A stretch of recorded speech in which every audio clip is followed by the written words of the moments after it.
হর হর মহাদেব। নমস্কার বন্ধুরা, অমৃত কথার চ্যানেলের নতুন একটি পর্বে আপনাদের স্বাগত জানাই। আশা করছি আপনারা সকলে ভগবানের কৃপায় ভালো আছেন এবং সুস্থ আছেন। সনাতন ধর্মের অন্যতম শ্রেষ্ঠ এবং পবিত্র উৎসব হল মহাশিবরাত্রি। দেবাদিদেব মহাদেব এবং দেবী পার্বতীর পুনর্মিলনের এই মহালগ্নটি ভক্তদের কাছে পরম আধ্যাত্মিক গুরুত্ব বহন করে। তাই আজকের ভিডিওতে আমরা জানবো মহাশিবরাত্রির দিন গরুকে কোন খাবারটি খাওয়ানো উচিত, মহাশিবরাত্রির সকালে পালনীয় অতি আবশ্যক 5টি কাজ, ব্রত চলাকালীন বর্জনীয় 5টি খাবার, মহাশিবরাত্রির বিশেষ 5টি টোটকা। তাই আজকের ভিডিওটি খুব গুরুত্বপূর্ণ হতে চলেছে। মূল পর্বে যাওয়ার আগে আমার সকল দর্শক বন্ধুদের কাছে একটা অনুরোধ থাকবে, দয়া করে ভিডিওটি সম্পূর্ণ মনোযোগ সহকারে দেখবেন। যদি ভালো লাগে তাহলে অবশ্যই একটা লাইক করবেন আর কমেন্টে ভক্তি ভরে লিখবেন হর হর মহাদেব। আমাদের চ্যানেলটিকে সাবস্ক্রাইব করে পাশে থাকা বেল বাটনটি অন করে রাখবেন। তো চলুন শুরু করা যাক আজকের আলোচনা। মহাশিবরাত্রির আধ্যাত্মিক ও পৌরাণিক তাৎপর্য। মহাশিবরাত্রি কেবল একটি আচার নয়, এটি অন্ধকার থেকে আলোর দিকে যাত্রার এক মহেন্দ্রক্ষণ। হিন্দু পুরাণ অনুসারে এই তিথিতেই মহাদেব সৃষ্টি স্থিতি উল লয়েল তাণ্ডব নৃত্য পরিবেশন করেছিলেন। আবার অন্য এক মতানুসারে এই বিশেষ রাতে শিব শক্তি অর্থাৎ মহাদেব এবং দেবী পার্বতী বিবাহ বন্ধনে আবদ্ধ হয়েছিলেন। আধ্যাত্মিক স্তরে বলা হয়, এই রাতে পৃথিবীর উত্তর গোলার্ধে মানুষের শরীরের শক্তি প্রাকৃতিকভাবেই ঊর্ধ্বমুখী হয়, যা ধ্যান ও যোগ সাধনার জন্য অত্যন্ত ফলপ্রসূ। শিব শব্দের অর্থ হলো কল্যাণ। শিবরাত্রি মানে সেই রাত যা আমাদের মনের অন্ধকার বা অজ্ঞানতা দূর করে পরম কল্যাণের পথ দেখায়।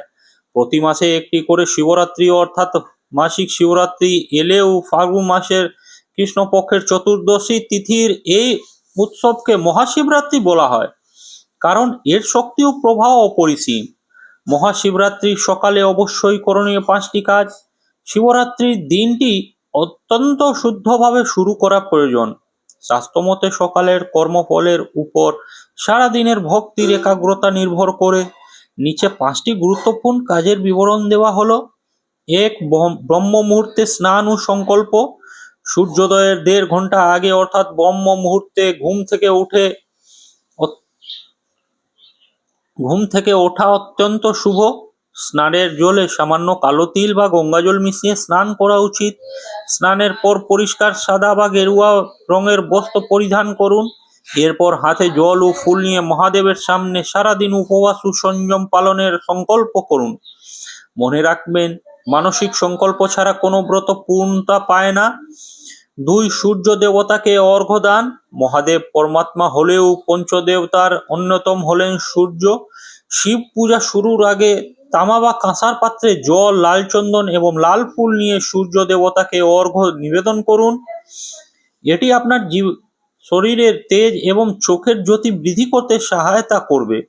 3. শিবলিঙ্গে জলাভিষেক ও পঞ্চামৃত স্নান। বাড়িতে বা মন্দিরে শিবলিঙ্গে উত্তর দিকে মুখ করে জল অর্পণ করুন। জলাভিষেকের সময় ওম নমঃ শিবায় মন্ত্রটি জপ করতে হবে। সম্ভব হলে দুধ, দই, ঘি, মধু এবং চিনি এই 5টি দ্রব্যের মিশ্রণ অর্থাৎ পঞ্চামৃত দিয়ে মহাদেবকে স্নান করান। এটি মনকে শান্ত করবে এবং পাপ ক্ষয় করবে। 4. বিল্বপত্র বা বেলপাতা অর্পণ। মহাদেবের অত্যন্ত প্রিয় হলো বেলপাতা, তবে মনে রাখবেন বেলপাতা যেন অখণ্ড হয় অর্থাৎ ছেঁড়া না থাকে এবং তাতে যেন কোনো পোকা থাকে না। 3টি পাতাযুক্ত একটি বিলপত্র শিবলিঙ্গে অর্পণ করলে ত্রিগুণ অর্থাৎ সত্য, রজ এবং তম নাশ হয় এবং জন্মান্তরের পাপ মুক্তি ঘটে। বেলপাতার মসৃণ দিকটি শিবলিঙ্গের উপর রাখা স্বাস্থ্যসম্মত। 5. দান ও ক্ষমা প্রার্থনা। সকালে পুজোর পর নিজের সামর্থ্য অনুযায়ী চাল, ডাল বা বস্ত্র অভাবী মানুষকে দান করুন। শিবরাত্রি হলো ত্যাগের উৎসব, পাশাপাশি মনে মনে নিজের অজান্তে করা ভুল জন্য মহাদেবের কাছে ক্ষমা প্রার্থনা করুন। শান্ত মনে ধ্যান করলে মহাদেবের কৃপা দ্রুত লাভ করা যায়। শিবরাত্রির শিবরাত্রির রাত্রিটি কেবল পূজার জন্য নয়, এটি আধ্যাত্মিক এবং জাগতিক উন্নতির জন্য এক অত্যন্ত শক্তিশালী সময়। শাস্ত্রমতে এই রাতে মহাজাগতিক শক্তি এমনভাবে থাকে যে যে কোনো সত্য উদ্দেশ্যে করা টোটকা বা প্রতিকার দ্রুত ফল দেয়। আপনার জীবনের বিভিন্ন সমস্যার সমাধান এবং উন্নতির জন্য নিচে মহাশিবরাত্রির কিছু বিশেষ টোটকা বিস্তারিতভাবে আলোচনা করা হলো। এক, আর্থিক সমৃদ্ধি ও ঋণ মুক্তির টোটকা। যদি আপনি দীর্ঘকাল ধরে আর্থিক অনটনে ভোগেন বা ঋণের জালে জড়িয়ে থাকেন, তবে শিবরাত্রির দিন এই টোটকাটি করতে পারেন। প্রতিকার: শিবরাত্রির দিন বাড়ির উত্তর পূর্ব কোণে অর্থাৎ ঈশান কোণে একটি মাটির প্রদীপ জ্বালান। প্রদীপে ঘি ব্যবহার করবেন এবং তাতে একটি লবঙ্গ দিয়ে দেবেন। নিয়ম: শিবলিঙ্গে অভিষেক করার সময় জলে সামান্য আতপ চাল অর্থাৎ অখণ্ড মিশিয়ে অর্পণ করুন। পুজো শেষে সেই চালের কিছুটা অংশ নিজের মানিব্যাগে বা আলমারিতে লাল কাপড়ে বেঁধে রেখে দিন। এটি অর্থ আকর্ষণ করতে সাহায্য করে। 2, চাকরি ও ব্যবসায় উন্নতির টোটকা।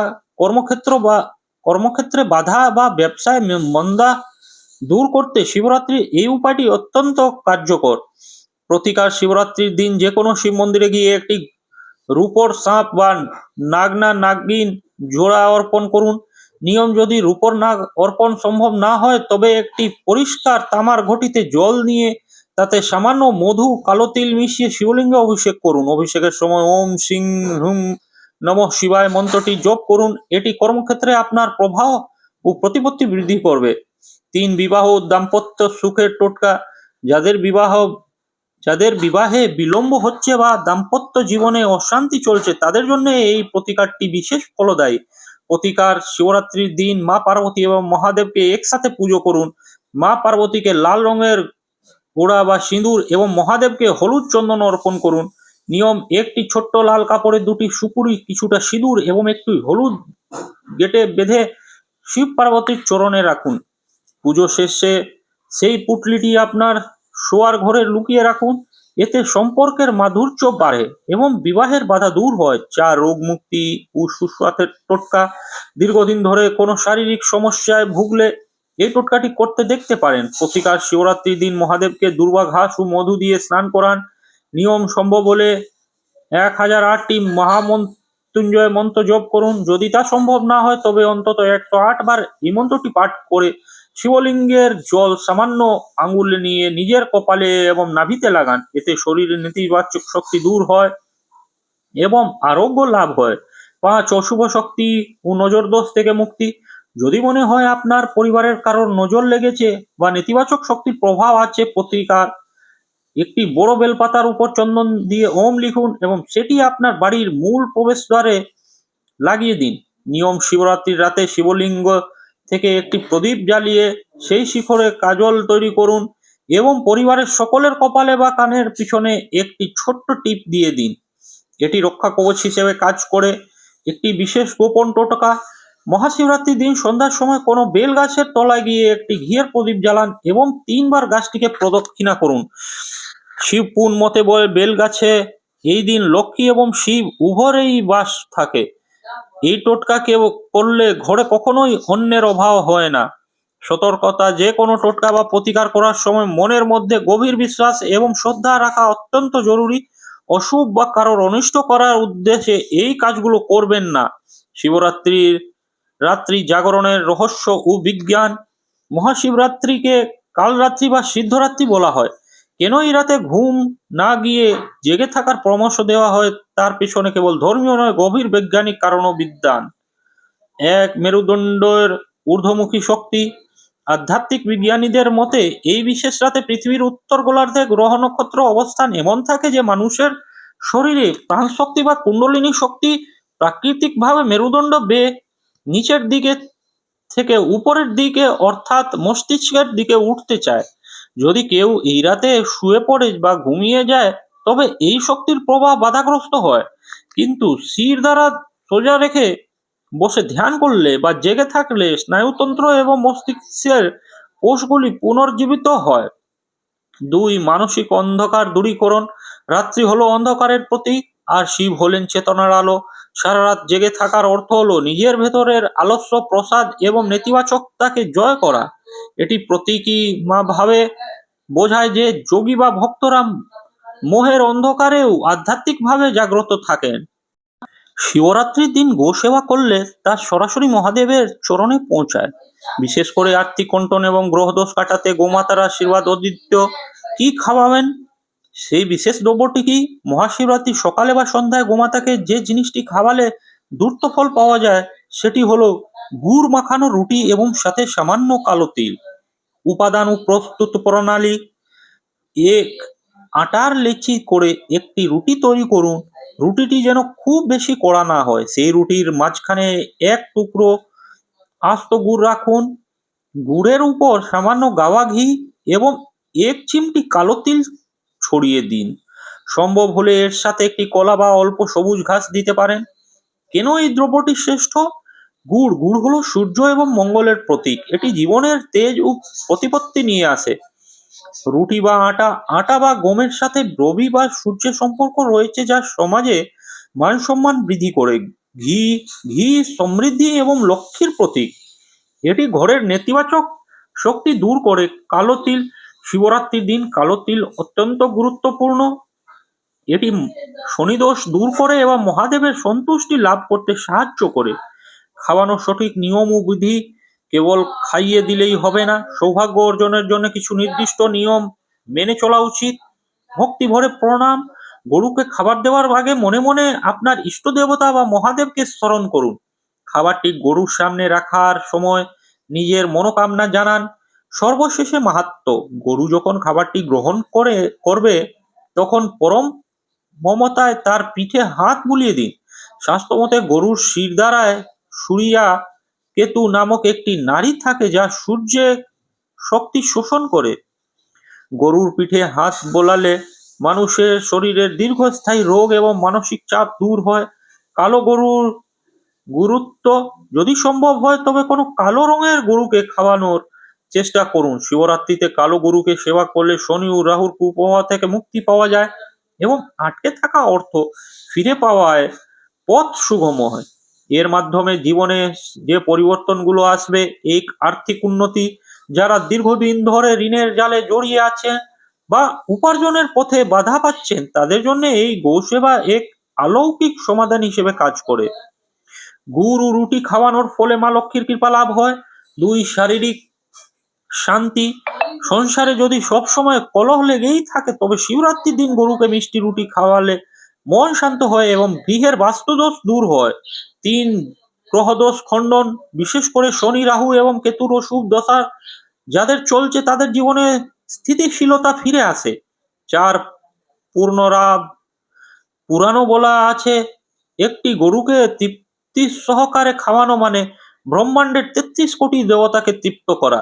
এই পুণ্য আপনার আগামী বংশধরদের উপর সুপ্রভাব ফেলে। মহাশিবরাত্রির এই পবিত্র লগ্নে আপনি যদি নিষ্ঠা ভরে উপবাস এবং পূজা করার পাশাপাশি এই একটি কাজ করতে পারেন তবে মহাদেব আপনার উপর প্রসন্ন হবেন। মনে রাখবেন, জীবের সেবা করাই হলো শিবের প্রকৃত সেবা।